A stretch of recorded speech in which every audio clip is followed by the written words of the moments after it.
കൺമണി യഥാർത്ഥത്തിൽ ആരാ ഇപ്പം? ഞാൻ കൺമണി തന്നെ. കൺമണി തന്നെയാണ്. കൺമണി വരയ്ക്കും.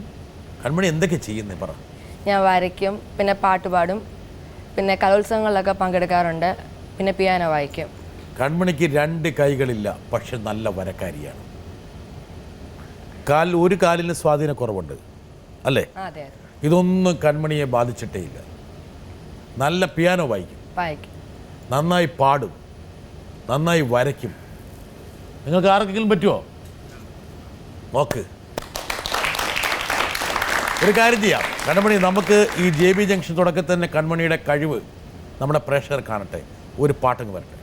ആന്തോളനം തോളനം മധുരിപ്പു ഭഗവാൻ മാനസമുരളിയിൽ ചുംബിച്ചുണർത്തുന്നൊരാനന്ദ ലഹരിയിൽ ആന്തോളനം ദോളനം മധുരിപ്പു ഭഗവാൻ മാനസമുരളിയിൽ ചുംബിച്ചുണർത്തുന്നൊരാനന്ദ ലഹരിയിൽ ആന്തോളനം ആന്തോളനം തോളനം.